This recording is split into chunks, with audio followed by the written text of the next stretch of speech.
Agriculture Office na importante po talaga na magmembro o kaya magparehistro dyan po sa Registry System for Basic Sectors in Agriculture, RSBSA. Nganing maka-avail kang product kang mga programa kang gobyerno. Ayan. Simple man sana, madali man sana ang pagkuha ka ng RSBSA, mga tugang, ini po na Registry System for Basic Sectors in Agriculture. So, kung ika para kung ika nagtatrabaho sa farm worker ka o laborer ka, pwede ka magparehistro sa RSBSA. Kung ika para sira, maparehistro ka man. Asin kung ika, may sinabay ng yung agri-youth. Yan, yung mga kabataan na na-involve na ngayon sa agriculture, pagparehistro na mga tugang dyan sa kunyan, sa RSBSA. So kay puwan sa naman mga tugang na ihanda nindo itong accomplished na RSBSA enrollment form na makukuha yan mga tugang sa City Municipal Agriculture Office. Tapos photocopy kan anuman na valid government ID. Dapat igwapuning ID number. Pwede na yung national ID, di ba? Or professional driver's license. Proof of ownership, tenancy o agreement para sa daga kung ika po ang may sarili. Nag-arkila o kasunduan sa daga. Ilan na nagkapira sa halimbawa, Arugan Certificate of Land Transfer, Emancipation Patent, iba pang kakusgan kan pagsadiri, asin pagkapot kan daga. Tapos 2x2 ID picture na kinuha mga tugang sa launing 6 na bulan. Tapos ang importante, maganda po ang dokumento. Siguraduho na kumpleto ang gabos na kinakaipan na dokumento, tapos magduman mga tugang sa City o Municipal Agriculture Office. Bisitaon ng Sendong City o Municipal Agriculture Office o SIMAW. Sinda po ang pangenot na registration center, and pwede man po kamong magapot sa DA Regional Field Office. Magagading enrollment form, magagading RSBSA enrollment form, mga tugang sa SIMAW at sa Simbagan, kung ang nintama asing kompleto. Tapos gigibod ang biometrics sa sinretrato. Hagadan po ng retrato, biometrics sa simpirma bilang parte kan pagkaparehistro. And then nisipinir ang kompletong form asin mga dokumento po kayan. Kunyang pati yan, dahil pwede ang proxy. Dapat personal. Dahil din pwede ang kunyan, dahil din pwede ang online. Personal talagang madumang kamo mga tugang sa sa opisina, kan mga municipal as in city agriculture office para po makapagparehistro. Ang benepisyo kayo, anta kung igwapunin Arimalaso, halimbawa may bagyo, o kaya ngaya nagtugang bulkan, di ba? May iba pang peste na naka-apekto mga tugang sa inyong mga pananom, automatic kapag membro ka mo kan RSBSA, kapag na-report po nindo yan na damages dyan po sa indo, mga tugang na na mga sa inyong mga produkto, kunyan, may insurance po na pigtatao ang Philippine Crop Insurance Corporation. Kanya po, siguro naman ng KNDA sa report magkakasudma, mga tugang ni Baby Angel, na digdi po sa Albay, nasa labi ng 2 milyones ang damage. Duman po sa mga pananom, akan sa tuya pong mga parauma, nagulpi so mais, buda mga tugang so mga high value crops. Inuranan ki abo, nagkaralapa, nagkaralang. Tapos siyempre, dahil pa sinapili mag-ataman duman, pinahali nga ni, lalo sa mga tanuman nila na sa 6 km permanent danger zone. So yan po ang mga, mga bintahe kayan, kapag nagkagawa ng rimalaso, lalo kung mga force majeure, ayan po tabi, di igwa ka tabi ng makakuhaan lamang, diba?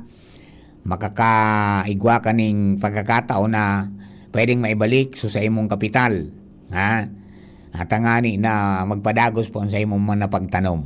So, importante po yan. And then, kung may mga pigtataong mga mihoras, mga asistensya, ayan, na makakasabay ka po dyan tabi, mga tugang kapag ika-rehistrado dyan po sa RSBSA. Iba man so rehistro duman sa mga paraoma ninyong, ha? Duman nito sa PCA. Igwa man po sindanin na registration may kinaraman dyan.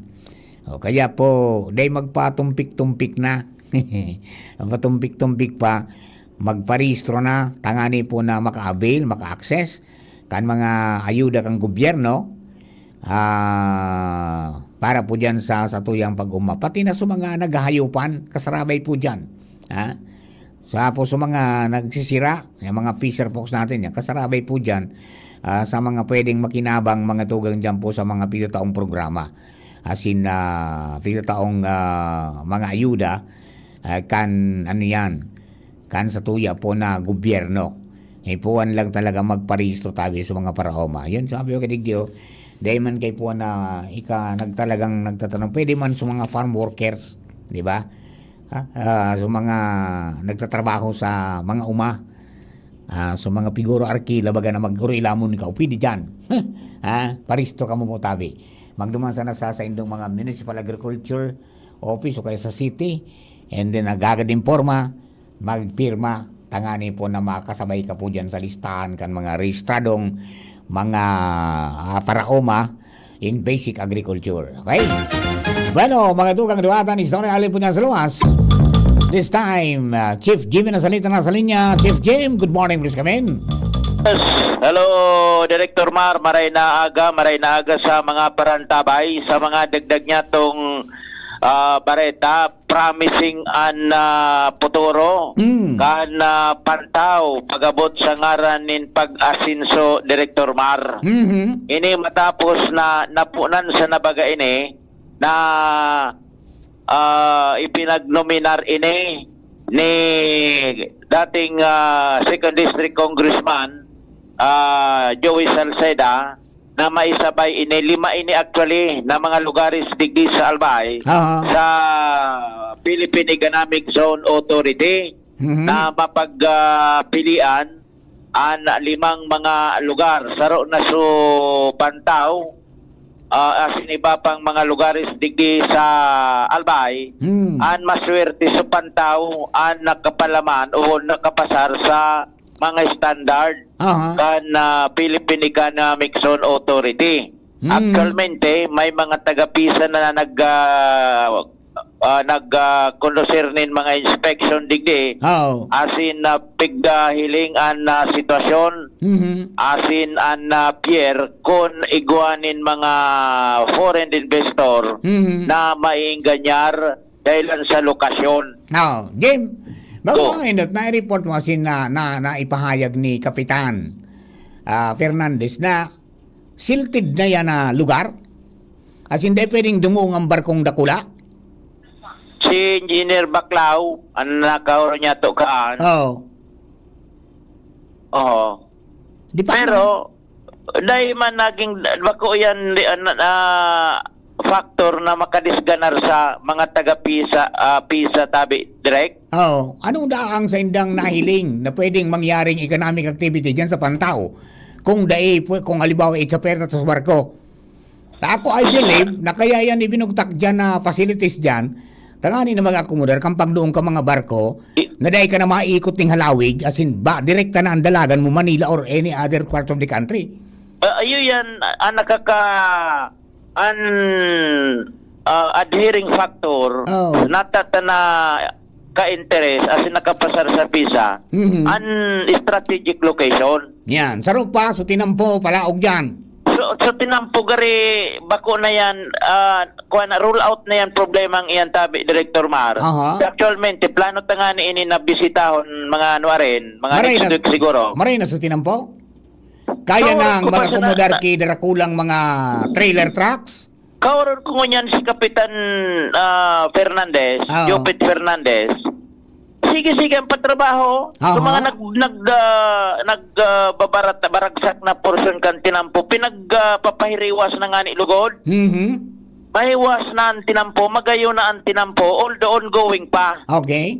Oo. roll out na nga nito sa posibilidad na makapagdisganar o dahil madawos ang plano kan paglaog digdikan mga foreign investor. Mala nga ni tabi director kaso hapon may mga taga Meralco digdi. Taga Meralco. Mga taga Meralco gustong sabihin talagang desidido bako dai madepende sa supply kan kuryente sa aliko. Meralco ang mapadalagan digdigayon. Oho. Ngunyan apira kan inspection kaso hapon kan mga taga Meralco natural pisa na nag-invitar kay ni sa Meralco. Pero siyempre igoy na coordination garo sa lokal na gobyerno. Ano doon masasabi kang kan alkalde? Iyo yan anday ko pa na kwanso alkalde Mayor Mark Gregor Saison. Yan. Sa kung ano an